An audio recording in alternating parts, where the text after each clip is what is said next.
नमस्कार दोस्तों, स्वागत है आपके अपने YouTube चैनल संस्कृत अड्डा पर। दोस्तों आज की जो वीडियो इसमें हम करने वाले हैं आपका जो हरियाणा में टीचर एलिजिबिलिटी जो टेस्ट होगा टीएसटी पीएचटी वाला, और आपके एग्जाम के लिए व्याकरण जो है इसके महत्वपूर्ण क्वेश्चन आज की वीडियो में हम यहाँ पर लेकर आए हैं, जिसमें आपके दोनों ही एग्जाम के लिए महत्वपूर्ण है, चाहे इसमें टीएसटी पीएचटी का आपका कोई सभी एग्जाम हो। और ये सेम ऐसे ही क्वेश्चन जो आपके हिंदी के लिए भी काम आ जाएंगे। और मान के चलो कि जैसे कि यहाँ पर संभावना बताई जा रही है, आपके जो एग्ज़ाम है स्टेट वाला इसी महीने के लास्ट में जा होने की संभावना बतलाई गई है। मतलब लास्ट में जा हो जाएगा। मान के चलो कि आपके आज 17 तारीख है, तो 7 या 10 दिन मान के चलो कि आपके एग्ज़ाम के हैं। तो इसी के अंदर ही हम अपना जो सिलेबस है वो जितना भी है महत्वपूर्ण होगा तो उसे हम कंप्लीट करेंगे, जिसमें पूरा जो एग्ज़ाम हुए थे उनको भी हम करेंगे। तो सबसे पहले व्याकरण देख लेते हैं, इसको हम जल्दी जल्दी से करेंगे, तो इसलिए आप ज़्यादा तक बने रहिएगा। और कल वाली वीडियो अगर आपने नहीं देखी थी तो उसे भी देख लीजिएगा, इस वीडियो के अंत में आपको मिल जाएगी, क्योंकि जो भी महत्वपूर्ण था वो हमने उसमें बतला दिया था। तो संस्कृत जो है सम क्री और कथ के मिलने पर बना है। सम उपसर्गपूर्वक क्री धातु और कथ प्रत्यय के होने पर सुट का आगम है इसमें। तो संस्कृत जो इसको कहा जाता है, बहुत से संस्कृत बोलते हैं लेकिन ये संस्कृत होता है। इसका मतलब क्या है? इसका अर्थ है शुद्ध, परिष्कृत, परिमार्जित और परिनिष्ठित। इसलिए संस्कृत भाषा का अर्थ हुआ शुद्ध एवं परिमार्जित भाषा। और व्याकरण कैसे बना है? तो व्याकरण जो है वी आंग उपसर्गपूर्वक क्रिया और ल्युट प्रत्यय के होने पर बना है। ल्युट में टा और ला को तो लोपी हो जाता है, यू बचता है, यू और ना को स्यान हो जाता है, और ना को अणा, तो उसके बाद बनता है व्याकरणते व्युत्पदन्ते अनिति व्याकरणम। ये लाइन भी कई बार देखने को मिल जाती है एग्जाम में। तो जिसके माध्यम से शब्दों की उत्पत्ति या निष्पत्ति बतलाई जाए वही व्याकरण है। व्याकरण शब्द शास्त्र या पद शास्त्र है। तो आ जाता है कई बार शब्द शास्त्र या पद शास्त्र किसको कहा गया है, तो ये व्याकरण ही है। तीन मुनि वाला भी क्वेश्चन पहले कई बार देखने को मिला है एग्जाम में संस्कृत व्याकरण में। तो संस्कृत व्याकरण में तीन मुनि हैं, पाणिनि, कात्यायन और पतंजलि। कात्यायन जैन को ही वरुचि कह देते हैं। तो ये तीन मुनि हैं। अष्टाध्यायी की बात करें तो व्याकरण शास्त्र का महत्वपूर्ण ग्रंथ है। ये 8 अध्याय 8 अध्यायों में है, जो कि महर्षि पाणिनि मुनि के द्वारा रचित है। तो 8 अध्याय है इसमें, और प्रत्येक अध्याय में जैसे 8 अध्याय हो गए, प्रत्येक अध्याय में 4-4 पाद है। तो इसी प्रकार से कुल मिलाकर 800 का 32 पाद इसमें हो जाते हैं। और मान के चलो कि कहीं पर आपको 3978 या फिर 4000 देखने को मिल जाएगा, क्योंकि 4000 इसमें सूत्र है। 4000 नहीं दिया गया होगा तो इसके आसपास का आप देख लेना। तो इसलिए महर्षि पाणिनि मुनि को सूत्रकार भी कहा गया है। अष्टाध्यायी का जो प्रथम सूत्र था वृद्धिरादेश, ये वाला। तो प्रथम सूत्र वृद्धिरादेश और लास्ट वाला अ और अह, ये वाला है। महर्षि कात्यायन या वरुचि ने अष्टाध्यायी के सूत्र पर वार्तिक लिखे थे, इसलिए इन्हें वार्तिक कहा गया है। ये सारे हैं अष्टाध्यायी पर लिखे हुए। और महर्षि पतंजलि मुनि ने अष्टाध्यायी के 4000 सूत्रों पर एक विस्तृत भाष्य लिखा था, जिसका नाम था महाभाष्य। पतंजलि मुनि का है और योग शास्त्र के लिए भी जाना जाता है इनको। तो इसलिए व्याकरण शास्त्र के भाष्यकार के रूप में पतंजलि जो है ये प्रसिद्ध है। और महाभाष्य जो इसमें 84 आहनिक है, ये भी आप याद रखिएगा।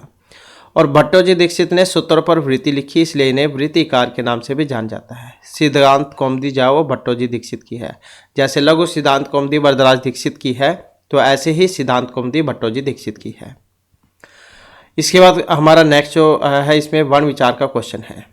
वर्ण या फिर अक्षर क्या होते हैं? तो हम मुख से जिन ध्वनियों का उच्चारण करते हैं उन्हें हम वर्ण या फिर अक्षर कहते हैं। वैसे तो न क्षरतीति अक्षर है। ऐसा अक्षर शब्द का व्युत्पत्ति लभ्य मतलब है, अर्थात जिसका क्षरण या विनाश न हो। जैसे कि ये आ गए आपके अ इ उ ऊ क ख ग। परंतु सामान्यतः वर्ण या अक्षर समानार्थी समझ जाते हैं। और वर्ण जो है वो दो प्रकार के होते हैं, स्वर और व्यंजन। स्वर क्या है? तो स्वयं राजन्ते इति स्वरः, मतलब स्वर वे ध्वनियाँ हैं जिनके उच्चारण के लिए किसी अन्य वर्ण की जरूरत नहीं होती, आवश्यकता नहीं होती। अ के उच्चारण में हमें किसी अन्य स्वर या व्यंजन की सहायता नहीं लेनी पड़ती। इसलिए ये जो है अ इ उ री लिरी ए आई ओ औ, ये सभी स्वर हैं। अब कितने हैं? 1 2 3 4 5 6 7 8 9। तो ये भी क्वेश्चन एग्जाम में आपका पूछा जाता है कि स्वर कितने हैं। तो ये 9 होते हैं संस्कृत वाले, अ इ उ री लिरी ए आई ओ औ। तो ये 9 होते हैं स्वर। तो यहाँ पर भी उसी के बारे में बतला दिया गया है। तो संस्कृत व्याकरण शास्त्र में स्वरों की संख्या 9 है, जो कि अभी हमने पढ़ी है ये वाले। तो ये सभी स्वर अच प्रत्याहार के अंतर्गत आते हैं। अब अच क्या है, इसके लिए हम प्रत्याहार आगे आएंगे, उसके उसमें पढ़ेंगे। तो जो आपके ये महेश्वर सूत्र जो थे अयुण रील ऋ ये वाले, तो जैसे अणत प्रत्याहार है अ इ उ री रि, इस तरह मतलब अ से लेकर और जहाँ तक दूसरा हलंत है वहाँ तक के जो इसमें गिने जाते हैं। तो आगे जब ये प्रत्याहार वाला पोर्शन आएगा इसमें, तो उसमें आपको पता लग जाएगा इसके बारे में। तो इसलिए स्वरों को अच भी कहा जाता है। मूल स्वरों की बात करें तो मूल स्वर कितने होते हैं? 5। अ इ उ री रि, तो ये 5 मूल स्वर है। एग्जाम में ये भी आ जाता है कई बार। संयुक्त स्वरों की बात करें तो ए आई ओ औ, तो ये संयुक्त या मिश्रित स्वर इनको कहा जाता है। और ये समान जो संधि जो अक्षर है उसमें भी आते हैं। कई बार ये पूछ लिया जाता है कि संधि अक्षर कितने हैं, तो ये 4 है। समान अक्षर 8 होते हैं और संधि अक्षर 4 है, ए आई ओ औ। तो इन्हें संयुक्त या मिश्रित भी कह देते हैं। जैसे अ और ई के मिलने पर ए बनता है, अ और उ के मिलने पर ओ, अ और ए के मिलने पर आई, अ और ओ के मिलने पर औ बनता है। यहाँ पर एक सूत्र भी है, उ कालो अज हर्ष और दीर्घ प्लुत है ये वाला। इस सूत्र से एक मात्रिक, द्वि और त्रिमात्रिक स्वर के क्रम से हर्ष और दीर्घ प्लुत होती है। मतलब स्वरों के भेद कह सकते हैं आप 3 हैं, हर्ष और दीर्घ प्लुत। हर्ष जिनके बोलने में कम समय लगे, दीर्घ हर्ष से ज़्यादा समय लगे और दीर्घ प्लुत इन दोनों से ज़्यादा समय लगे, ऐसे। तो जिन स्वर के उच्चारण में एक मात्रा का समय लगेगा हर्षव, अब कौन कौन से है? अ इ उ री रि, ये हो गए हर्षव स्वर। कितने हैं? 3 ये 2 ये 5 हो गए। दीर्घ स्वर की बात करें तो जिन उच्चारण स्वरों के उच्चारण में 2 मात्रा का समय लगे, मतलब हर्षव से ज़्यादा टाइम लगेगा इनमें, तो अ दीर्घ ई दीर्घ उ दीर्घ री ए आई ओ औ, ए आई ओ औ, ये हो गए। तो कितने हो गए? 3 ये 2 5 और 3 8। और प्लुत हो गया जिन स्वर के उच्चारण में 2 मात्रा से ज़्यादा समय लगे, मतलब 3 मात्रा का समय लगे, उन्हें प्लुत स्वर कहा जाता है। जैसे ओम आपने देखा होगा लिखा हुआ, तो ये वही है। तो इनकी पहचान के लिए ये 3 वाला जो है चिन्ह ये लगाया जाता है, ओम जैसे लिखा जाता है। तो स्वर त्रैमात्रिक है, जिसका प्रयोग प्राय वेदों में होता है, वो प्लुत स्वर है। कल वाली वीडियो जो थी उसमें पद्यांश आए हुए थे, उसमें से सूक्तों में से, तो उसमें हमने आपको बतलाया था उदात्त की तो कोई मात्रा नहीं होती, अनुदात्त की होती है। नीचे पड़ी हुई रेखा, कुछ शब्द जो थे उनके नीचे ऐसे लाइन खींची हुई थी और स्वरित के ऊपर जाए ऐसे एक डंडा ये ऐसे खींचा हुआ था, तो ये स्वरित है, ये अनुदात्त। उदात्त का कोई चिन्ह नहीं होता। इसके बाद आ जाता है वर्णों का उच्चारण काल। एक मात्रा, ये जो है ये भी आपके एक बार एग्जाम में आया हुआ था। एक मात्रा भवेत हर्षव है, द्विमात्रो दीर्घ उच्यते, त्रिमात्रा प्लुत, ये है व्यंजनम च अर्धमात्रिकम। ये एक बार आया हुआ था एग्जाम में, तो ये भी आप श्लोक जो है इसको याद रखिएगा।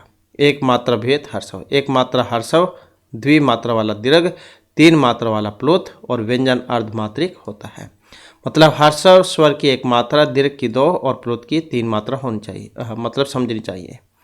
और व्यंजन वर्णों की आधी मात्रा होती है। अब जैसे कि यहाँ पर बतलाया गया है एक मात्रिक अ इ उ री रि, ये हो गया हर्ष स्वर। द्विमात्रिक अ दीर्घ ई दीर्घ उ दीर्घ री ए आई ओ औ, ये वाला हो गया दीर्घ स्वर। त्रिमात्रिक में वो प्लुत हो गया 3 वाला, ये 3 प्लुत हो गया। और अर्धमात्रिक, अब क है, जैसे क को बोलने में हम स्वर की सहायता लेते हैं, तो क ख ग ये जितने भी हैं, का से लेकर मा तक जितने भी हैं सारे, तो ये सभी व्यंजन हो गए। मात्रा काल की बात करें तो पलक झपकने के समय को एक मात्रा काल कहते हैं। एग्जाम में हो सकता है कई बार पूछ ले जाए एक मात्रा काल क्या होता है, तो पलक झपकने के समय को हम एक मात्रा का काल कहते हैं। इसके बाद है व्यंजन। तो व्यंजन जो है, व्यंजन को हल भी कह देते हैं। जैसे स्वर को अच कह देते हैं, इसी प्रकार से व्यंजन को हल। तो अन्य भवती व्यंजनम, व्यंजन वे वर्ण है जो स्वतंत्र रूप से नहीं बोले जा सकते, मतलब जिनके उच्चारण में हमें स्वर की सहायता लेनी पड़ती है, तो वही होते हैं। जैसे क बोलेंगे हम, क में आ जुड़ा हुआ है, ख में गा में, तो वे हो गए। तो व्याकरण में जो शुद्ध व्यंजन वर्ण होंगे उन्हें हलंत के साथ ही लिखा जाता है, जैसे क छ ट त प, इसलिए इन्हें अर्धमात्रिक वर्ण कहा जाता है। व्यंजनम च अर्धमात्रिकम। सभी व्यंजन वर्ण हल प्रत्याहार में समाहित होते हैं, हल में आ जाते हैं सभी के सभी। जैसे अयुण ऋलिक वाले हैं तो इस प्रकार से प्रत्याहार जो बनते हैं तो हल जो है इसमें, इसलिए व्यंजनों को हल भी कहा जाता है। कुल व्यंजन वर्ण 33 हैं, जो कि महेश्वर सूत्रों के हैवरट से लेकर हल तक 10 सूत्रों में कहे गए हैं। व्यंजन के प्रकार की अगर हम बात करें, मुख्य रूप से व्यंजन 3 प्रकार के हैं जो महेश्वर सूत्र में गिने गए हैं, स्पर्श, अंतस्थ, ऊष्म। चतुर्थ प्रकार है संयुक्त व्यंजन, जो महेश्वर सूत्रों में नहीं आता है। स्पर्श व्यंजन की अगर हम बात करें तो जिन वर्णों के उच्चारण में मुख्य विभिन्न अवयवों का स्पर्श होगा तो उन्हें हम स्पर्श व्यंजन कहते हैं। और ये जो स्पर्श व्यंजन जो है इनको हम स्पृष्ट वर्ण भी कहते हैं। इसके साथ ही आप जो है ये भी याद रखिएगा, क्योंकि ये भी एग्जाम में पूछा जाता है। स्पर्श वर्ण जो है इनको तो हम स्पृष्ट वर्ण कह देते हैं। अंतस्थ जो वर्ण होते हैं इनको हम ईसद सपृष्ट कह देते हैं। और जो आपके अस्वर जो होते हैं इनको हम विपरीत कह देते हैं। और जो ऊष्म वर्ण है उसको हम ईसद विपरीत कह देते हैं। और जो हर्षव जो होता है ऐसा कार का उसको हम समृद्ध कहते हैं। तो ये भी आप याद रखिएगा। तो स्पर्श वर्ण जो है वो का से लेकर मा तक 25 होते हैं।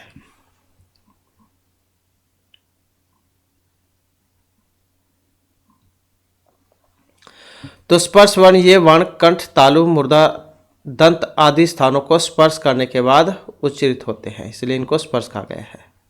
स्पर्श वर्ण या काद्यम अवसाना भी आपने देखा होगा, कई बार लिखा हुआ, तो वही बात है, एक ही बात है, काद्यम अवसाना। तो का से लेकर मा तक 25 है। और इनमें 5 वर्णों का जो समूह बनते हैं, इन समूह का नाम है वर्ग। और ये वर्ग उच्चारण स्थान के आधार पर बनते हैं। और ये जो लास्ट वाला जो है इसको यमगणम जो है अनुनासिक वर्ण कहा जाता है, लास्ट वाले को।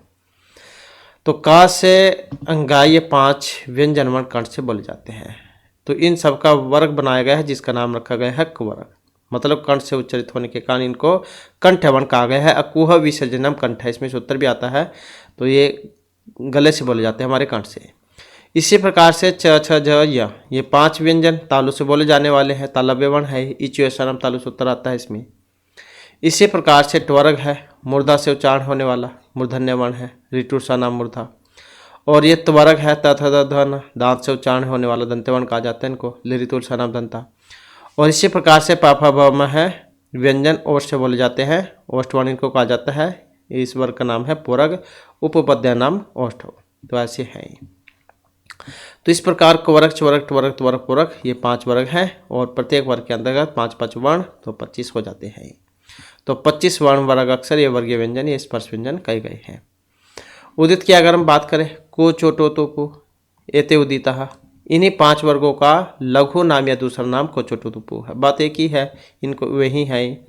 तो इसमें ओ की इत संज्ञा हो जाती है, इसलिए इन्हें उदित कहा जाता है। हो सकता है एग्जाम में पूछ ले जाए कि उदित कौन से होते हैं, तो यही है, बस इनका लोप हो जाएगा। तो संस्कृत व्याकरण में जब भी को कहा जाएगा तो इसका मतलब होगा कवर्ग, क ख ग अंगा। ऐसे चोटो तुपु बात एक ही है, चाहे कवर्ग, चवर्ग, ट्वर्ग, त्वर्ग, पुरग कह लो या फिर यही वाला। अब कोहोशु जैसे सूत्र था एक, कु का अर्थ कवर्ग और चु का मतलब च्वर्ग है। ये कोहोशु सूत्र आपने पढ़ा होगा। तो जब रूप बनाते हैं हम तो कु का मतलब क्वर्ग और चु का मतलब च्वर्ग। ऐसे चुटु सूत्र है एक, चु का मतलब च्वर्ग और टू का मतलब ट्वर्ग। इसके बाद है व्यंजन। व्यंजन हमें पढ़े था 33 है। स्पर्श वर्ण इनको स्पृष्ट वर्ण कह देते हैं। और अंतस्थ वर्ण जो यण है इनको हम ईसद सपृष्ट कह देते हैं। और जो ऊष्म वर्ण है सल, इनको हम जो ईसद विपरीत कह देते हैं। और जो आपके संयुक्त व्यंजन ये अलग है। और एक समृद्ध होता है हर्षव आ, ये वाला वो समृद्ध है। तो काद्यम अवसाना भी एक ही बात है, ये भी स्परिस्वर्णी ही है। और अंतस्थ वर्ण, अंतस्थ व्यंजन की बात करें तो यण है अंतस्था। यण प्रत्याहार के अंतर्गत आने वाले 11 अलावा जो 4 वर्ण हैं इन्हें अंतस्थ व्यंजन कहते हैं। मतलब इनको ईसद सपृष्ट भी कह देते हैं। इसके बाद है ऊष्म व्यंजन, इनको सल भी कह देते हैं, ये भी आप याद रखिएगा। तो सल प्रत्याहार के अंतर्गत स स स ह ये 4 वर्ण आ जाते हैं। मिश्रित या संयुक्त वर्ण की बात करें तो दो व्यंजन वर्णों के मेल से जो बनते हैं उन्हें हम संयुक्त मिश्रित व्यंजन कहेंगे। जैसे क्ष पढ़ते हैं हम, क और सा के मिलने से बनता है क स अ। त्र बनता है त र और आ के मिलने पर। ज बनता है ज य अ के मिलने पर। तो इसी प्रकार से सरा है, सरा ये वाला सरा भी आता है कई बार, तो ये भी वैसी है, स रा और आ के मिलने पर बनता है। इसके बाद है अयोगवहा। वर्ण मात्रिका मतलब वर्णमाला में पड़े हुए वर्णों के अतिरिक्त 4 वर्ण और भी हैं। अनुस्वार, विसर्ग, जीवमूल्य और पद्यमान्य। वर्णमाला तथा मेश्वर सूत्र में न पढ़े जाने के कारण ये अयोगवहा कहलाए। तो अनुस्वार और विसर्ग जो कि हमने पढ़ा ही था लास्ट वाला, तो अंग और अह इति अच हैं, पर वर्ण अनुस्वार विसर्ग हैं। अम और अह ये अच के बाद आने पर क्रमशः अनुस्वार विसर्ग कहलाते हैं। बालकम, रामम, श्यामम इत्यादि में म के बाद अ के ऊपर जो बिंदु है, ये वाले जो बिंदु है, इसका नाम अनुस्वार है और इसका उच्चारण नासिका से होता है, नासिका अनुस्वार से। इसके बाद जो बिंदु है ये राम है, श्याम है, ग्राम है। तो मकार उत्तरवर्ती आ के बाद जो 2 बिंदु है उसको विसर्ग कहते हैं। इसका उच्चारण कंठ है। अकुह विसर्जन नाम कंठ है। जीवमूल्य भी आता है, कई बार देखने को मिला है, एग्जाम में आया हुआ था एक बार। तो ये क ख जो है इसको कहा देते हैं ककाभ्याम प्रागर्ध विसर्ग सदृश है जीवमूल्य। ये आधा जो है ये वाले क ख के पहले जो आधे विसर्ग के समान लिखा जाता है उसको जीवमूल्य कहते हैं।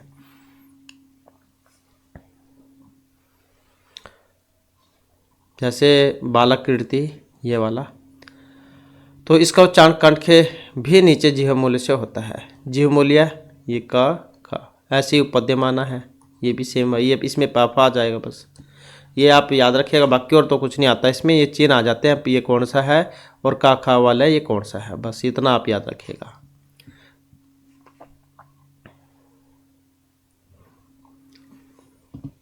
इसके बाद कार्य प्रत्यय वर्णात्कार है। संस्कृत व्याकरण में वर्णों में के कार प्रत्यय लगाकर बोलना चाहिए। अकार, अकार, ककार, ककार। तो ये तो कुछ इतना आपके काम का नहीं है। बाकी क्योंकि अब तो एग्जाम में बहुत ही समय कम है, इसलिए जो जो महत्वपूर्ण है बस वही हम करेंगे। ये हमने पढ़ ही लिया है। इसके बाद है महेश्वर सूत्र। महर्षि पाणिनि ने संस्कृत का व्याकरण बनाने की इच्छा से जो घोर तप करके भगवान महेश्वर शिव को प्रसन्न किया था, प्रसन्न होकर शिव ने नृत्य के साथ जो डमरू बजाया था, उसी से महर्षि पाणिनि को 14 सूत्र सुनाई पड़े थे।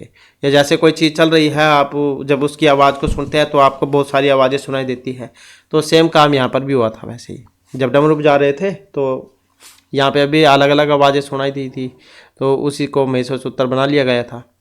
तो नृत्य अवसाने नट राज राजा है, ननाद ढक्कम नव पंचवारम ऊर्धुत काम है, सनक आदि सिद्धान एतत् विमर्शे शिव सूत्र जालम। मतलब नटराज राज भगवान शिव ने नृत्य के अवसान में सनक आदि सिद्धों के उद्धार की कामना में 14 बार डमरू बजाया था, तो जिसमें 14 शिव सूत्रों का ताना बाना नहीं था। मतलब जितनी बार बजाया उतनी बार अलग अलग आवाज़ें उसे सुनाई दी थी, तो इनको महेश्वर सूत्र कहते हैं। जैसे आयुवुण है, आयुवुण ऋलिक, ये 14 सूत्र हैं, इसलिए इन्हें चतुर्दश कहा जाता है। इन्हीं सूत्रों से प्रत्यार बने हैं, इसलिए इन्हें प्रत्यार सूत्र कहते हैं। और भगवान शिव के डमरू से निकलकर पाणिनि को प्राप्त हुए, इसलिए इन्हें शिव सूत्र या महेश्वर सूत्र भी कह देते हैं। और इन सूत्रों में संस्कृत वर्णमाला है, इसलिए इन्हें वर्ण समाम्नाय सूत्र भी कहा जाता है। तो ये 14 हैं: आयुण, ऋलिक, एवं, एयोज, हैवरट, लन, यमगणनम, जव्यं, गड़गस, जबगरदस, कप, चटर, चटतव, कप्य, ससर, हल, ये वाले।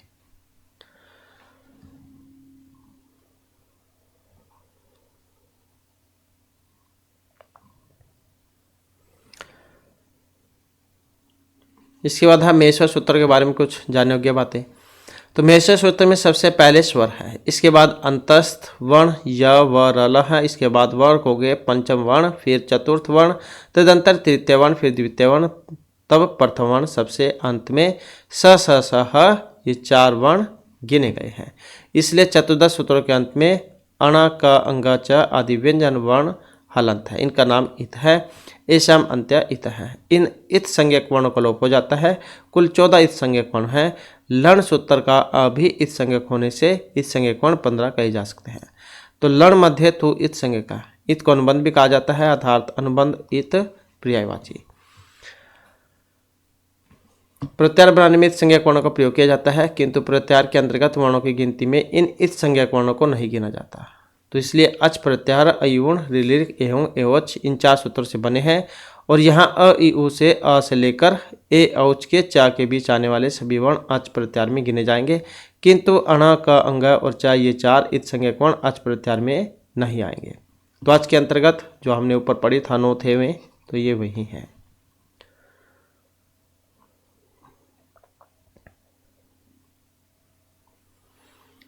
इसके बाद आ जाता है महेश्वर सूत्र में हा का 2 बार ग्रहण क्यों? अट और सर प्रत्याहार में हावण को शामिल करने के लिए और अहरण और अक्षदूत आदि प्रयोग की सिद्धि के लिए। महेश्वर सूत्र में अणा इस संज्ञक वर्ण 2 बार आया है, एक बार आयुवर्ण में, दूसरी बार लण में। तो ये जो है ये महत्वपूर्ण है एग्जाम की दृष्टि से। कई बार ये भी देखने को मिला है कि अणा जो है उसमें कितनी बार आया है महेश्वर सूत्रों में। तो ये 2 बार है आयुवर्ण और लण में।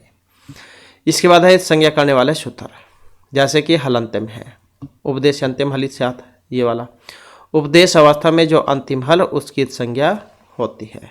इस संज्ञक वर्णों का लोप करने वाला सूत्र तो ये वाला है, तस्य लोप है। जिन वर्णों की संज्ञा होगी उसका लोप हो जाएगा। इसलिए आयुवर्ण में जो अण है, ऋलिक में जो क, इनके हलंत्यम सूत्र से संज्ञा होकर तस्य लोपे से लोप हो जाता है। इसलिए प्रत्याहार वर्णों की गिनती में इन इत संज्ञक वर्णों की गिनती नहीं होती। इसके बाद है उपदेश, उपदेश आदि उच्चारण। पाणिनि, कात्यायन और पतंजलि ने जिसका प्रथम उच्चारण या प्रथम पाठ किया उसे व्याकरण शास्त्र में उपदेश कहा गया। यहाँ आयुवर्ण ऋलिक आदि 14 सूत्रों से जो महर्षि पाणिनि ने महेश्वर की डमरू की ध्वनि को प्रथम बार उच्चारण किया, तो ये 14 सूत्र भी उपदेश कहलाए। भुआदि धातु आयुवर्ण आदि सूत्र, उणादि सूत्र, वार्तिक, लिंग, अनुशासन, आगम, प्रत्यय, आदेश ये उपदेश माने गए हैं। तो जैसे धातु सूत्र, गण, उणादि, वाक्य, लिंग, अनुशासनम, आगम, प्रत्यादेश, उपदेश प्रकृतिता, ये प्रत्याहार है जो कि हमने ऊपर बात बतलाई थी आपको। तो प्रति, आंग, हरि और घय के होने पर प्रत्याहार बना है। प्रत्याहार शब्द का मतलब है संक्षेप करना, संक्षेपीकरण। प्रत्यहरियंते संक्षिप्यंते वर्णः यत्र प्रत्याहार। तो जिनकी सहायता से कम शब्दों में अधिकतम बात कही जा सके उनको ही हम प्रत्याहार कहते हैं। प्रत्याहार करने वाला सूत्र ये वाला है, आदिरंतेन संहिता। अंत्य इत वर्ण के साथ जो आदि वर्ण वह मध्यगामी सभी वर्गों का बोधक होता हुआ स्वयं का भी बोध कराता है। जैसे अण प्रत्याहार आयुवर्ण सूत्र के अ से लेकर इस संज्ञक वर्ण अण से मिलकर बना है, तो इसमें अ इ उ ये 3 वर्ण आ जाते हैं। तो इसी प्रकार से इक प्रत्याहार है आयुवर्ण ऋलिक, इन 2 सूत्रों से बना है। ई से लेकर का के बीच के सभी अ इ उ ऋलिक एक प्रत्याहार में गिने जाते हैं। बात ये तो प्रत्याहार बनाने की है। को कई बार आ जाता है कि प्रत्याहार कितने हैं, तो ये 42 हैं। तो कुछ विद्वान रा और यम प्रत्याहार भी मानते हैं, इसलिए इनके अनुसार 43 या फिर 44 हो सकते हैं। ये लघु सिद्धांत कौमुदी जो है उसमें 42 थे और दराज दीक्षित के अनुसार।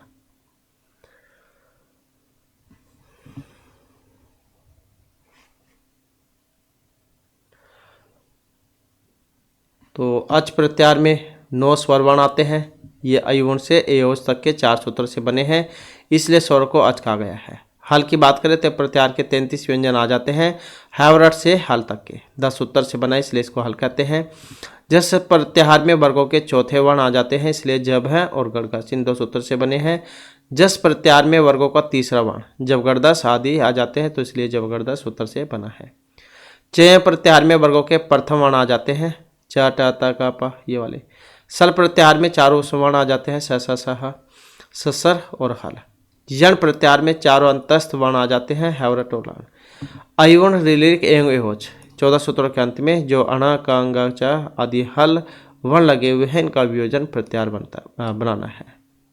अनादि अनादार्थ। तो ये इतने महत्वपूर्ण ये है। बाकी ये महत्वपूर्ण है महेश्वर सूत्रों के संज्ञा वर्णों से मिलकर जो 42 प्रत्याहार बने थे। अब जैसे आयुवर्ण है, इसके अण से एक प्रत्याहार बना है, मतलब ये आपके एग्जाम में पूछा जाएगा। ये अण प्रत्याहार, इसमें कितने वर्ण हैं? तो अणा इसमें प्रत्याहारों की संख्या 1 है। अक इक उक इसमें देख सकते हैं इसके का से 3 प्रत्याहार बने हैं। का से मतलब अक जो होगा अ और का इसको बोलेंगे अक, ये वाला और ये वाला। तो इसमें अक आ जाएगा, अक में इक आ जाएगा और उक आ जाएगा, ये वाले तो 3 हो गए। इसी प्रकार से ए अंग, अंगय से एक प्रत्याहार है, अंगय से एक ही है एंग। तो इसको आप याद रख लीजिएगा। तो एक बार इसको आप ऐसे भी पढ़ लीजिएगा। अब ये जो है एग्जाम की दृष्टि से ज़्यादा और महत्वपूर्ण है। अण अ इ उ 3 वर्ण है इसमें। अक में अ इ उ रील री 5 हो गए। अच में अ इ उ रील री ए ओ आई औ ये 9 हो गए। अट में मतलब अच जो है तो वो जो हमने पढ़े था स्वर वाला, सारे स्वर थे इसमें। अट वाला अ इ उ रील री ए ओ आई औ और हैवरट, तो ये 13 है। अण में 14, आप इसको देख लीजिएगा बस एक बार। अम में 19 वर्ण है, अस में 29 है। ये इनके सूत्र हैं।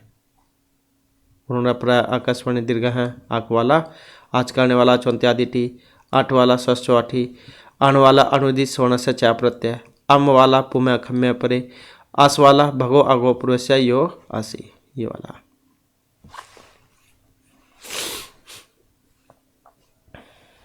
इसके बाद है अल। अल में 42 आ जाते हैं, 42 वर्ण मतलब संपूर्ण वर्णमाला। अलवंत्यात्पूर्व उपदा ये वाला सूत्र है जो अल प्रत्याहार करता है आपका। एक की बात करें तो इसमें 4 है, ई ओ रील री, इसमें 4 है। इको गुण वृद्धि ये वाला सूत्र है, इसमें एक करता है जो। इसकी बात करें तो इसमें 8 वर्ण है।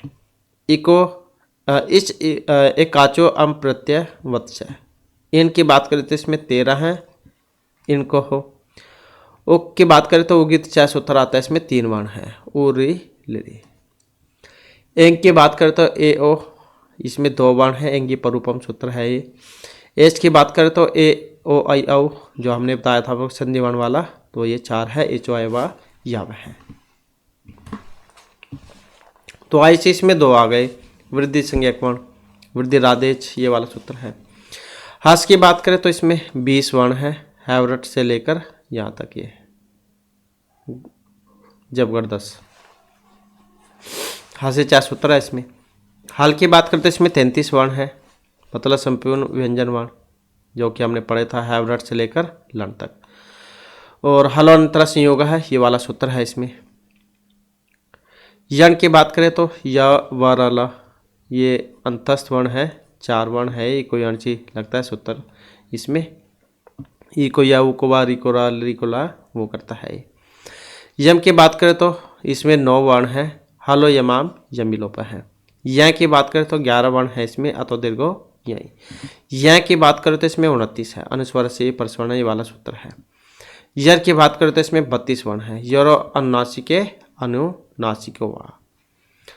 वस की बात करें तो इसमें 18 वर्ण है, नेड़ वसी कृति वाला सूत्र है।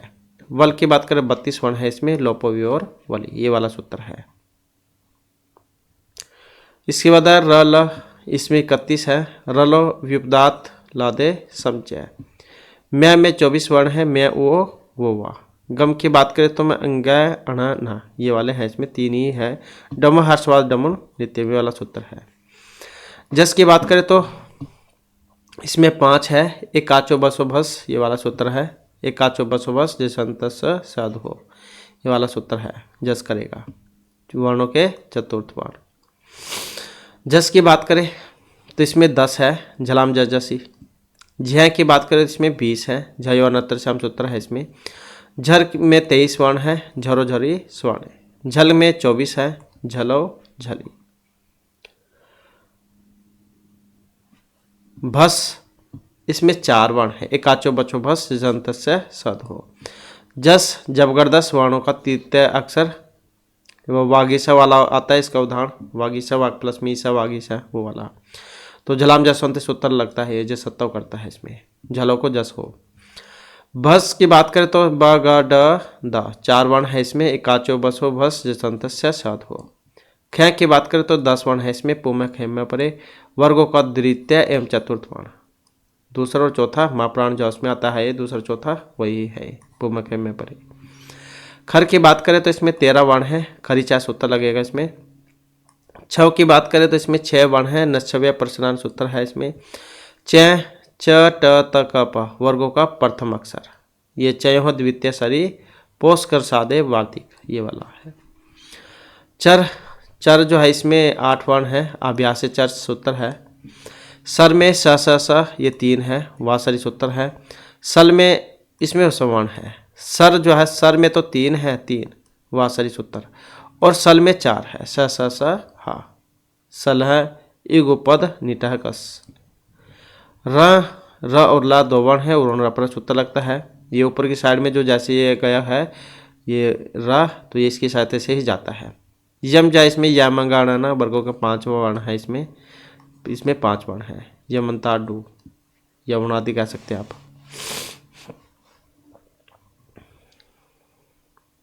तो ये वही है उच्चारण स्थान हमने पढ़े थे। अकुह विसर्जनम कंठ है, तो आप देख लीजिएगा बस इसको। अ वर्ग हा और विसर्ग इनका उच्चारण कंठ से। इच नाम तालु, इच वर्ग या और सा इनका तालु से उच्चारण। और रिटु नाम रिट वर्ग र और सा मूर्धा से। लरित वर्ग ला और सा इनका दांत से उच्चारण। और उपद्यमा नाम ओष्ठव। अब यहाँ पर एक और जो एग्जाम में आपके पूछा जाता है, इनके प्रकार मतलब कितने वर्ण हैं इनके, तो ये 18 होते हैं अ और आ। इच नाम तालु ई और ई ये भी 18 है। री और री इनकी भी 18 मात्राएं होती है। लरी की 12 मात्राएं होती है। और उ की भी 18 है। तो आगे क्वेश्चन आएंगे उसमें हम करेंगे इनको। यम गणना नाम नासिका, ये जो लास्ट के वर्ण जो है जो कि ऊपर बताए थे हमने, ये वही है, नासिका से होता है इनका उच्चारण। एदय तो कंठतालु ए और आई ये कंठतालु से बोले जाते हैं। ओदय तो कंठोष्टम और औ का कंठोरोष से। वकार से दंतोष्टम व दांतोष से, ये जीवमूल्य है। और उपद्यमान्य हमने ऊपर पढ़ा ही था, वो पाफा वाला है, पाफा। तो सेम वैसे ही बस ये इस प्रकार से आधे सर्कल। नासिका अनुस्वार से ये अनुस्वारिक नासिक क्या वर्ण है मतलब।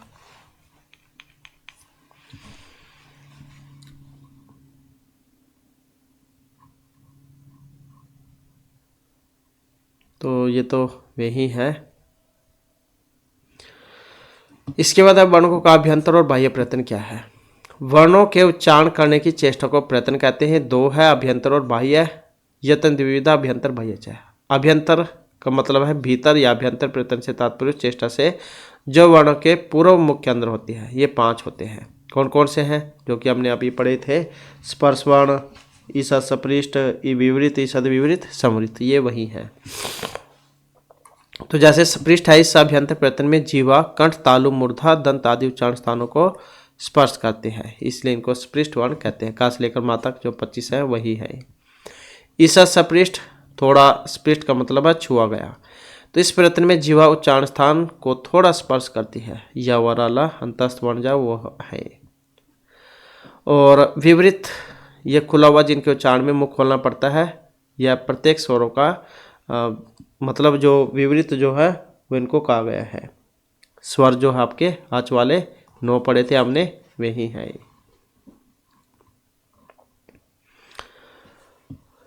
तो ये वही आ गए। ईसद विवृत थोड़ा विवृत का मतलब है खुला हुआ, इसमें जीव को कम उठाना पड़ता है। सल मतलब स इन 4 वर्णों को प्रयत्न ईसद विवृत है। तो ईसद विवृत कह देते हैं इनको, सल भी कह देते हैं और ईसद विवृत भी। तो हो सकता है कई बार आपको सल देखने को मिल जाए, ईसद विवृत देखने को मिल जाए, वो संवर्ण देखने को मिल जाए, बात एक ही है। समृत का मतलब है ढका हुआ या बंद, इसमें वायु को मार्ग बंद रहता है। प्रयोग करने अथवा उच्चारण स्थान में हर्ष व आ का प्रयोग होता है, ये वाला वही है। हर्षवस्य वर्णस्य प्रयोग समृतम, किंतु शास्त्रीय अवस्था में आ का प्रयत्न अन्य स्वर की बातें विवृत ही होता है। तो ये आ गए आपके वही स्पर्श, ईषद सपृष्ठ, ईषद विवृत, विवृत समृत, ये हर सब वो वाला है। तो ये तो 5 थे अभ्यंतर प्रयत्न। अब बाह्य है। तो मुख से जब वर्ण बाहर निकलते हैं उस समय उच्चारण की जो चेष्टा होगी उसे हम बाह्य प्रयत्न कहेंगे। ये 11 है। बाह्य प्रयत्न तो एकादशता, विवार, संवार, श्वास, नाद, घोष, अघोष, अलप्राण, महाप्राण, उदात, अनुदात, स्वरित, ये 11 है। तो विवार, श्वास, अघोष क्या है? इसमें खर प्रत्यार आ जाएंगे। खर प्रत्यार हमने प्रत्यार जो किया थे वो वाले हैं, ख, प, छठ और ये फिर कप है ससर। तो इसके अंतर्गत आने वाले वर्णों को बाह्य प्रयत्न विवार, श्वास और अघोष होगा।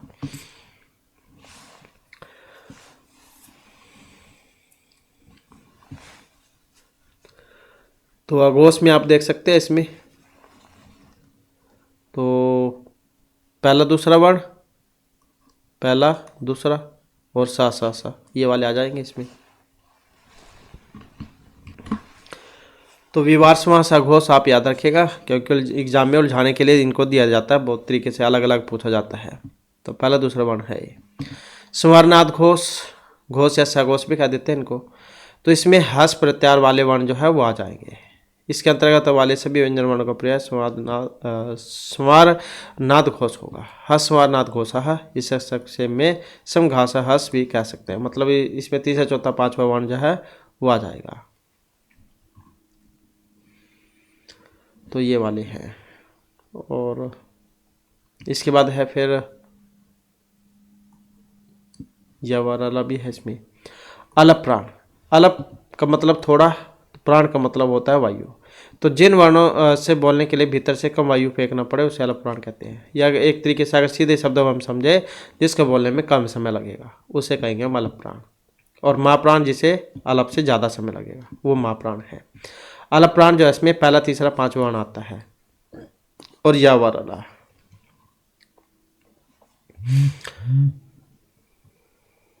तो ये हो गए आपके। तो इस प्रकार 19 व्यंजन वर्णों का बाह्य प्रयत्न अलप प्राण होगा।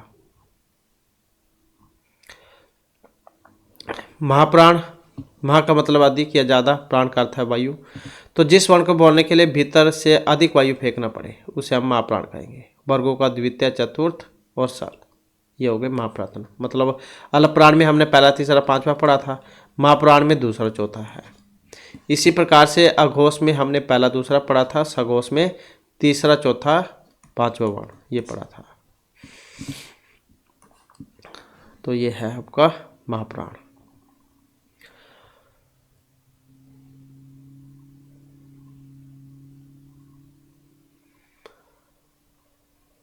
ये उदात, अनुदात, स्वरित वो हमने पहले भी बताया था आपको। उदात के कोई चिन्ह नहीं होता और अनुदात का नीचे पड़ी हुई रेखा और स्वरित के ऊपर खड़ी हुई रेखा। उदात क्या है? ऊंचे ही उदात है। मुख के भीतर जो कट, तालु आदि उच्चारण स्थान है इसमें ऊर्ध्व भाग से बोले जाने वाले अच उदात होंगे। अनुदात नीचे अनुदाता ये सूत्र है। तो कट, तालु आदि उच्चारण स्थानों के निम्न भाग से उच्चरित अच स्वर को अनुदात संज्ञा होगी। और समाहार स्वरिता ये स्वरित करता है। उदात और अनुदात दोनों का समाहार होता है तो अच की स्वरित संज्ञा होगी। उदात, अनुदात और स्वरित ये प्रयत्न केवल स्वरों के होते हैं।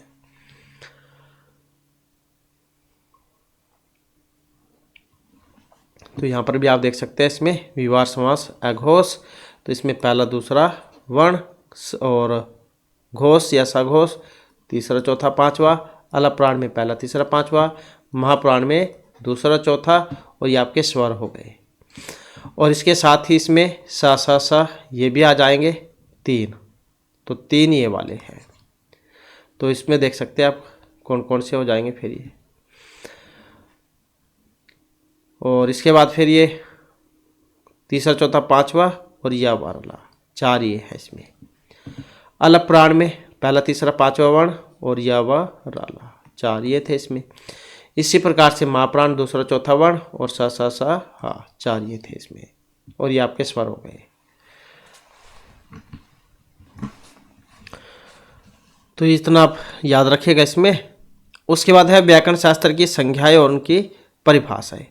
जैसे वृद्धि संज्ञा करने वाला वृद्धि रादेश ये वाला सूत्र है। वृद्धि मतलब आत और एच। आ और एच में आई औ, ये वाले आ जाते हैं। तो आ आई औ इन तीनों की वृद्धि संज्ञा होती है। बस इतना आप याद रखिएगा। इसके बाद है गुण संज्ञा करने वाला सूत्र अदेंग गुण है, अत एंग गुण है। अत में अ और एंग में ए और औ, ये आ जाते हैं। हमने पढ़ा था प्रत्यार में, तो इनकी गुण संज्ञा होती है। तो अ ए ओ इन तीनों की गुण संज्ञा होती है।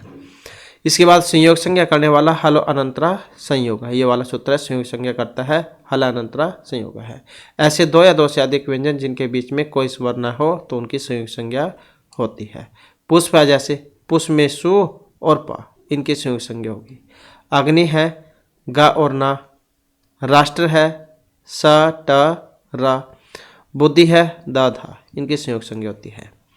और नासिक की बात करें तो मुख, नासिका, वचन और नासिका, ये वाला सूत्र है। नासिक संज्ञा करेगा ये मुख, नासिका, वचन और नासिका है। तो जो वर्ण मुख और नासिका दोनों की सहायता से बोले जाएंगे उन्हें हम अनुनासिक कहेंगे। जो हमने लास्ट वाले वर्ण पढ़े थे यमगणना वाले, वे हैं।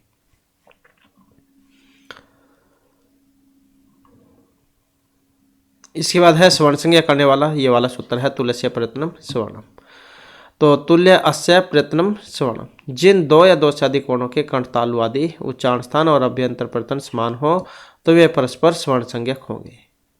जैसे अ ई उ, ये वाले। और इसके बाद है री और लिरी। री और लिरी वाला भी आता है एग्जाम में कई बार। तो री लिरी वर्ण्यम इत्थ है स्वर्णम वाच्यम, ये वाला सूत्र है जो री और ली की स्वर्ण संज्ञा करेगा। प्रगृह संज्ञा की बात करें, ये वार्तिक था, इस कारण से ये इसमें संख्या में नहीं है।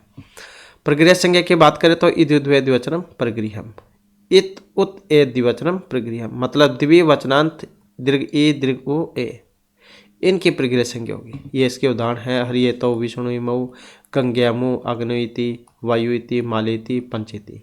तो ये प्रगृह संज्ञा वाले हैं।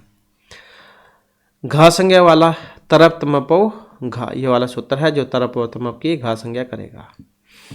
तो तर और तमप ये लास्ट में होते हैं इसमें। निष्ठा संज्ञा करने वाला सूत्र है कत कतवतु निष्ठा, कत और कतवतु की निष्ठा संज्ञा होगी। कत और कतवतु दोनों प्रत्येक निष्ठा संज्ञा है, जैसे भुक्ता है भुक्तवान, पठिता है पठितवान। सर्वनाम संज्ञा करने वाला सूत्र है ये वाला सर्वादीनी सर्वनामानी, सर्वनाम संज्ञा करता है। सर्व विषव यत तद, ये जितने भी रूप हैं, तद एतद इदम अदस अस्मद युष्मद, इनकी सर्वनाम संज्ञा होती है। अव्यय संज्ञा करने वाला है स्वरादिनी पातव्यम, ये आपके एग्जाम में आता है कई बार सूत्र, क्योंकि अव्यय प्रकरण भी है आपके एग्जाम में, तो ये पूछा जाता है बहुत बार। स्वरादि निपात अव्यम, ये वाला सूत्र अव्यय करेगा। तो स्वरादिगण में पठित शब्दों के और निपात शब्दों की अव्यय संज्ञा होती है। स्वरादि स्वर प्रातुर इत्यादि और निपात च व ह इत्यादि। तो कत्वालुयुक्त उन प्रत्यांत पद भी अव्यय संज्ञक है। पठित्वा, प्रपठ्य, पठितुम आदि। कुछ तदित प्रत्यांत शब्दों की भी अव्यय संज्ञा होती है, ततः, तत्तर, तदा, विना आदि। अव्ययभाव समास की अव्यय संज्ञा होगी। आदि, हरि, अध्यात्मम, उपगम, यथा शक्ति। तो अव्ययभाव समास तो वहीं पर होता है जो जहाँ पर शुरू में अव्यय उपसर्ग हो, तो इसका तो इसके साथ संबंध है ही। इसके बाद विभाषा संज्ञा करने वाला, तो ये सूत्र है नैवेति विभाषा। न का मतलब निषेध, वा का मतलब विकल्प से, तो निषेध और विकल्प दोनों की विभाषा संज्ञा होगी।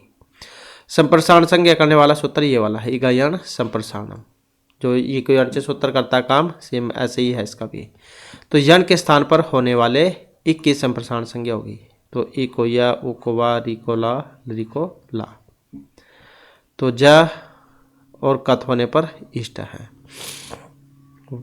वप और कत होने पर उक्त है, मतलब ये शुरू में है, ये शुरू में है, इ को या, को वा, ये वाला।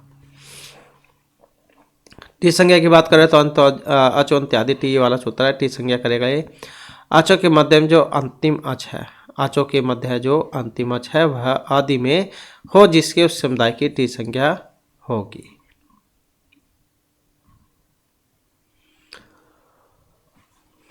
तो किसी शब्द में जो अंतिम स्वर होगा वही टी संज्ञक वर्ण होगा। किसी शब्द में जो अंतिम स्वर होगा वही होगा टी संज्ञक, और उस अंतिम स्वर के बाद भी जो व्यंजन वर्ण होंगे वे भी टी संज्ञक ही होंगे। मनस है, जैसे म, अ, न, अ, स, तो अंतिम स्वर है कौन सा? न। न में विद्यमान अ, के बाद स व्यंजन भी टी संज्ञा में ही गिना जाएगा, इसलिए मनस में अस की टी संज्ञा होगी। राजन है, जैसे राजन में जा में अ और ना में अ, मतलब इनकी हो जाएगी। राम में अ की टी संज्ञा हो जाएगी, क्योंकि अंतिम स्वर अ के बाद कोई व्यंजन वर्ण नहीं है। दधि में ई की हो जाएगी। अंतिम स्वर और इसके बाद आने वाले स्वर रहित व्यंजन टी संज्ञक होंगे, मनस में अस। यहाँ अंतिम स्वर के बाद व्यंजन वर्ण नहीं होगा, जो केवल शब्द का अंतिम स्वर ही टी संज्ञक होगा। दधि में ई है। उपधा की बात करें तो उपधा संज्ञा करने वाला सूत्र तो ये वाला है, अलवंत्यात् पूर्व उपधा। अंतिम वर्ण से पूर्व में रहने वाले वर्ण की उपधा संज्ञा होती है। तो किसी शब्द या धातु में जो अंतिम वर्ण होगा उसके ठीक पहले वर्ण की उपधा संज्ञा होती है। अब जैसे राम है, र अ म अ, यह अंतिम वर्ण अ यही है, तो अ के ठीक पहले वर्ण म की उपधा संज्ञा होगी। गम है, गम में अंतिम वर्ण कौन सा है? म के पूर्व अ की उपधा संज्ञा होगी। इसी प्रकार से भिद है, भिद में ई की, मुच में उ की और वृद्ध में री की उपधा संज्ञा होगी। मतलब कहने का सेकंड लास्ट वाला, उसकी होती है उपधा संज्ञा। नदी संज्ञा करने वाला ये वाला सूत्र है, युस्तराख्य नदी। यो दीर्घ ई और दीर्घ ओ इनकी होती है, तो दीर्घ ई और दीर्घ ओ की नदी संज्ञा युस्तराख्य नदी सूत्र है। ये महत्वपूर्ण है एग्जाम की दृष्टि से, तो इसे आप याद रखिएगा। तो इसी प्रकार से दीर्घ ई दीर्घ ओ ये शब्द नित्य स्त्रीलिंग होंगे। नदी, गौरी, वधु, इस प्रकार से। घी संज्ञा वाला भी आता है, ये तो दीर्घ ई थी, इसमें हर्षव है। शेषो घ्यास की सूत्र है, घी संज्ञा करेगा ये। तो जिनकी नदी संज्ञा नहीं है ऐसे हर्षव ई और हर्षव ओ उनकी घी संज्ञा होगी, बस सकी शब्द को छोड़कर। हरि, भानु, वारी, मधु ये सारी घी संज्ञक है। पति शब्द समास होने पर घी संज्ञक होगा। भूपति ही, सीतापति ही आदि। इसके बाद है पद संज्ञा वाला, तो इसमें शुभ तिगंतम पदम ये वाला सूत्र है जो पद संज्ञा करेगा। सुबंत जो आपके राम के शब्द रूप हो गए वे वाले आते हैं इसमें, और तिगंत में धातु आती है, तो इनकी होती है पद संज्ञा। तो प्रातिपदिकों में प्रथमा से सप्तमी तक सु, अवजस आदि शुभ विभक्तियां लगाकर जो राम है, राम और राम आदि शब्द रूप बनते हैं वही है सुबंती। और कितने होते हैं सुबंत? सुबंत 21 और ये तिगंत 18। पद दो प्रकार के हैं, सुबंत और तिगंत। बस वही बात है जो हमने बताया आपको, राम के जो शब्द रूप है ये सारे सुबंत और धातुएं तिगंत। संहिता संज्ञा करने वाला परस्निकर्ष संहिता वाला सूत्र है। वर्णों के अत्यंत संहिता की संहिता संज्ञा होती है। संहिता का मतलब संधि होता है। मधु प्लस में अरी, मधुवरी। ऊ को वाव गया यन संधि में। रमा प्लस में ईसा है, रमेश है। तो ये संहिता संज्ञा करने वाला है। इसके बाद है सत्संज्ञा करने वाला, वेरी वेरी इंपोर्टेंट है, ये भी एक बार आया हुआ था एग्जाम में। सत्संज्ञा करने वाला सूत्र तो ये वाला है। और किसकी होगी? सत्रिय और सानच प्रत्यय की होती है सत्संज्ञा। एक बार तो ऐसा पूछा गया था, सत्रिय और सानच की कौन सी संज्ञा होती है? सत्संज्ञा, ये सूत्र है। प्रातिपदिक अर्थवद अधातु प्रत्यय प्रातिपदिकम, तो धातु रहित प्रत्यांत रहित सार्थक शब्द रूप की प्रातिपदिक संज्ञा होगी। तो इसमें रूप जो है राम, कृष्ण, लता ये सारे आ जाएंगे। तो अर्थवद धातु प्रत्यय ये भी प्रातिपदिक संज्ञा करता है, और कृत तदित समास ये भी करता है, लेकिन थोड़ा सा अंतर है, ये कृदंत तदित और समास की करेगा। तो कृत तदित और समास की प्रातिपदिक संज्ञा होगी। तो करते दोनों प्रातिपदिक का, लेकिन थोड़ा अलग अलग है। इसके बाद है जैसे कि कारक में कृत, साल्य में तदित और राजपुरुष है समास हो गया। प्रत्यय संज्ञा करने वाला, तो धातु और प्रातिपदिक के बाद जो जुड़ते हैं उनकी प्रत्यय संज्ञा होगी। जैसे भवती है, इसमें भू धातु है, ती प्रत्यय हो गया। पाठ का है, पठ धातु अनुकूल हो गया, इसमें वो बचेगा, वो को हो जाएगा, फिर दीर्घ हो जाएगा। ये रामस्य में राम प्रातिपदिक है, घस प्रत्यय है। इसमें धातु के अंत में लगने वाले प्रत्यय दो प्रकार के हैं, तो कृत और तिंग। अब ये भी पूछा जाता है एग्जाम में, धातु में के अंत में जो लगते हैं वो कौन से होते हैं? कृत और तिंग। कत, कतवतु, तुम ये सारे कृत प्रत्यय है, और तिंग हो गए तिप्ताची ये वाले, तो ये धातु के लास्ट में लगते हैं। प्रातिपदिक शब्दों से लगने वाले प्रत्यय, ये शुभ प्रत्यय हो गए सु ओजस वाले जो कि 21 होते हैं। स्त्री प्रत्यय हो गए टाप गीस गीस, और तदित हो गए मतुप अण ईणी ये वाले। कृत प्रत्यय जो है वो धातु के अंत में लगते हैं और वे दो प्रकार के हैं, अव्यय और विशेषण। कत्वत लैप तुमुन ये वाले हो गए, और विशेषण में तव्य तनियर यत अनियत कयप सत्री सानच कत कत्वतु ये वाले हो गए।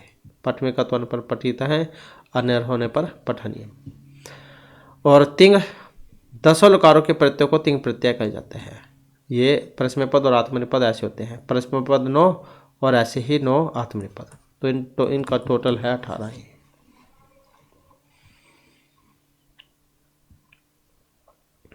तो वही आगे जैसे कि हमने बताया था, परस्मैपद में तिप्तस्जी सिप्तस्थ मिपवस मस ये वाले हो गए, और आत्मनेपद में तय तामझ था सा थाम ध्वम इट वही मही। तो एक बार तो ये भी पूछा गया था एग्जाम में, तो इसको भी आप याद रखिएगा, उत्तम में बनता है।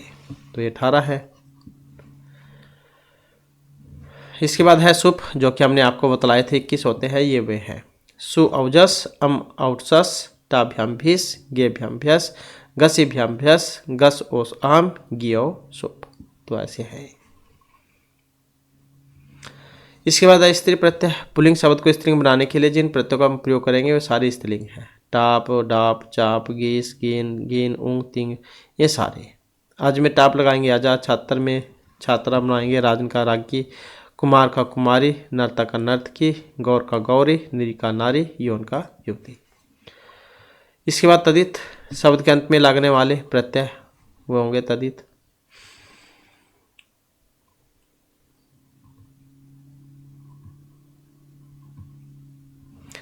मतुप इहनी तव तल स्य तसीलिए वाले हो गए। बुद्धि में मतुप लगाएंगे बुद्धिमत और बुद्धिमानी रूप बन जाएगा। महत में तव लगाएंगे महत्व। इसके बाद स्थानीय और आदेश क्या है। तो किसी वर्ण को या शब्द को हटाकर उसकी जगह है कोई दूसरा वर्ण या शब्द आकर बैठ जाता है तो जिसे हटाया जाएगा उसे स्थानीय कहा जाएगा। जो स्थानीय की जगह आकर बैठ जाता है उसे आदेश कहा जाता है। व्याकरण शास्त्र में आदेश को शत्रु के समान कहा जाता है। तो मतलब जैसे परिवार में 4 सदस्य हैं, एक लड़की थी, लड़की की शादी हो गई और उसकी जगह पर उसकी जो भाभी है वो आ जाती है शादी होकर, तो उसके स्थान पर आ गई।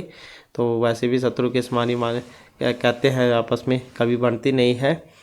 तो व्याकरण शास्त्र में आदेश को शत्रु के समान कहा जाता है, मतलब इसकी जगह पर जो आ गई।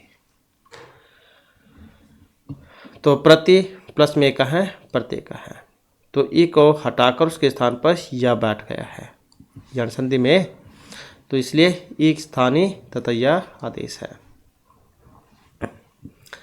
निमित्त एक वर्ण को हटाकर उसकी जगह दूसरे वर्ण का आदेश जिसका कारण होता है उसे निमित्त कहा जाता है। प्रति प्लस में का प्रत्यय का है। ई स्थानीय के स्थान पर या ए स्वर अच के कारण हुआ इसलिए ए निमित्त है। आगम क्या है। जो वर्ण किसी वर्ण को हटाए बिना आकर बैठ जाता है तो उसे हम आगम कहते हैं। अब जैसे परिवार था 4 जनों का और इसमें शादी हो गई और फिर आगे बच्चे हो जाते हैं, तो एक बंदा और इसमें आकर मिल जाता है, आगम हो गया। मतलब कोई भी इसमें गया नहीं है, एक आया ही है। तो जो वर्ण किसी वर्ण को हटाए बिना आकर बैठ जाता है तो उसे हम आगम कहते हैं। मित्रवद आगम है, मित्र की तरह आगमन आगम। समसुट क्रिया और कथ होने पर संस्कृत बना है और संस्कृत यहाँ सुट का आगम हुआ है। उपसर्ग की बात करें तो उपसर्ग क्रिया योग्य वाला सूत्र उपसर्ग संज्ञा करेगा ये। तो प्र आदि जब किसी क्रिया के साथ लगते हैं तब उसकी उपसर्ग संज्ञा होती है। 22 होते हैं ये। और कौन कौन से हैं। प्र प्र अपसम अनु अव अस अनु अव निस निर्दुर दुस दूरवी आग्नि अधि अपियाति उ अपियाति सु उत अति प्रति परि उप, मतलब ऐसे 22 हैं। इसके बाद है कारक। क्रि और अणुमूल इसके होने पर बना है और इसका तो लोप ही हो जाता है, वो बचता है, वो को आक हो जाएगा फिर बनेगा। क्रियाम करोति इति कारकम, जिनका क्रिया के साथ सीधा संबंध होता है या जो क्रिया की सिद्धि में सहायक होगा उन्हें हम कारक कहेंगे। क्रिया जनकत्वम कारकत्वम। कारक कितने हैं 6। कर्ता, कर्म, कर्ण, संप्रदान, अपदान, अधिकरण। संबंध को तो कारकों की श्रेणी में नहीं रखा जाता है, मतलब इसमें संबोधन भी नहीं होता एक। तो ये है कर्ता, कर्म च कर्णम, संप्रदानम तथैव च अपदान, अधिकरणम इत्याहु कारकानि 60। तो संस्कृत व्याकरण में संबंध और संबोधन को कारकों में नहीं माना जाता। विभक्तियां जिसके द्वारा कारकों और संख्या को विभक्त किया जाता है उसे विभक्ति कहते हैं, इसलिए सुप और तिंग को भी विभक्ति कहेंगे। संस्कृत में 7 विभक्तियां हैं, प्रथमा, द्वितीय, तृतीय, चतुर्थी, पंचमी, षष्ठी, सप्तमी। संबोधन में प्रथमा ही होती है। इसके बाद है पुरुष।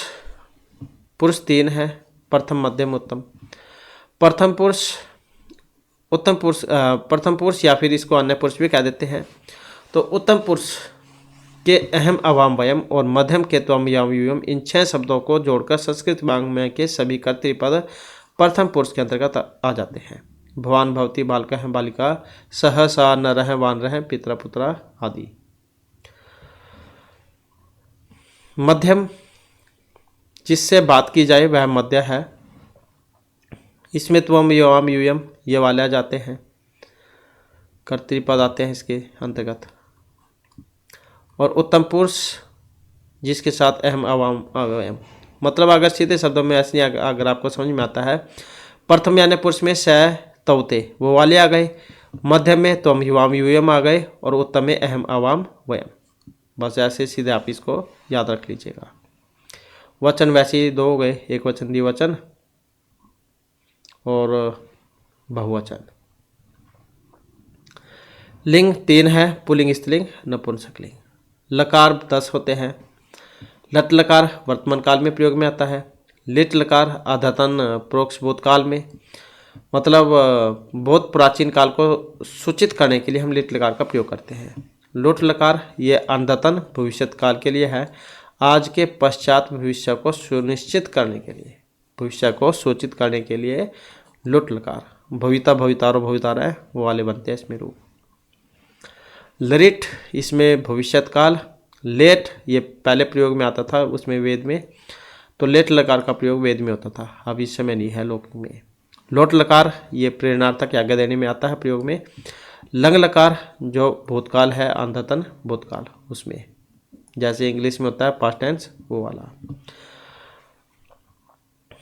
लिंग लकार 2 प्रकार का माना गया है, विधिलिंग और आश्रलिंग। ये चाहिए विधि, निमंत्रण, आमंत्रण, संप्रश्न, प्रार्थना चाहिए अर्थ में है ये। आश्रलिंग ये आशीर्वाद अर्थ में है। लुंग लकार सामान्यभूत काल को सूचित करने के लिए, और लरिंग लकार हेतु हेतुमत भाव के लिए, जहाँ एक क्रिया का कारण दूसरी क्रिया हो। तो इस प्रकार से 10 लकार है। इसके बाद है धातु संज्ञा। धातु संज्ञा करने वाला सूत्र कौन सा है? ये वाला, भूअध्याय धातु है। तो क्रियावाचक भूआदि की धातु संज्ञा होगी, और इसे भी धातु पाणिनीय धातु पाठ में दी गई है। इनकी संख्या 1970 या फिर लगभग 2000 है। धातुओं के 3 प्रकार, परस्मैपद पद, आत्मनेपदी, उभयपदी। अब ये भी एक बार उसमें आया हुआ था, शायद ये टीजीटी की आपकी वैकेंसी थी, उसमें जो है शायद एक ऐसा ही क्वेश्चन आया हुआ था। तो क्वेश्चन तो में ही होते हैं, उनको पूछ लिया जाता है अलग अलग एग्जामों में।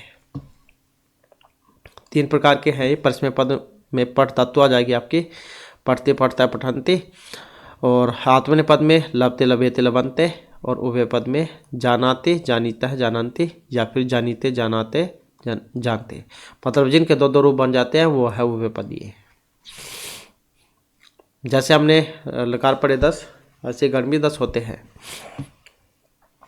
भुआदिगण, अदादि, ज्योतादि, दिवादि, स्वादि, तुदादि, रुदादि, तनादि, क्रियादि, चुरादिगण, ये इनके धातु हैं। भुआदि में 1035, अदादि में 72, ज्योतादि में 24, दिवादि में 140, स्वादि में 35, तुदादि में 157, रुदादि में 25, तनादि में 10, क्रियादि में 61 और चुरादि में 411। तो ऐसे 1970 है।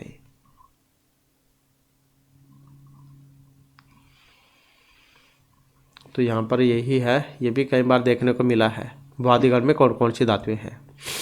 तो इसमें भू, हंस, पट, रक्ष, वध, पक्ष, नम, गम, दृश, सद, स्था, पा, घ्रा, समरी, जी, श्रु, वश, सेव, लभ, वृद्ध, मुद, सह, याच, नी, ये वाले आ जाएंगे भुआदि में।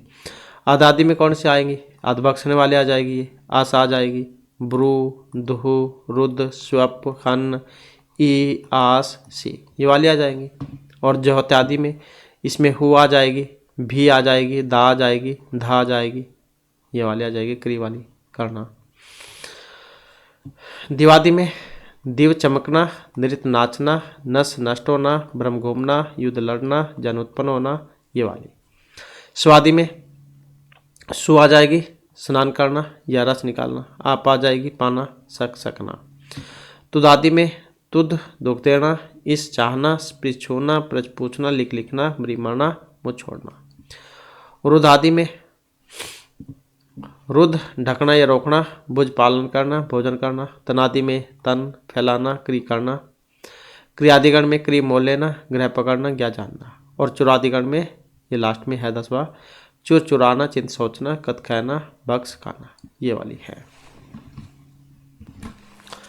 तो इस प्रकार से जो हमारे आज क्लास में महत्वपूर्ण क्वेश्चन थे, नेक्स्ट वीडियो इसमें इससे आगे का जो पार्ट है उसे हम कंप्लीट करेंगे, क्योंकि मान के चलो कि एक सप्ताह ही आपके एग्जाम में है, तो इसमें ही हम कोशिश करेंगे जितना भी ज़्यादा से ज़्यादा आपका सिलेबस हम कंप्लीट करा सके। तो इस प्रकार से हमारी क्लास आज की थी।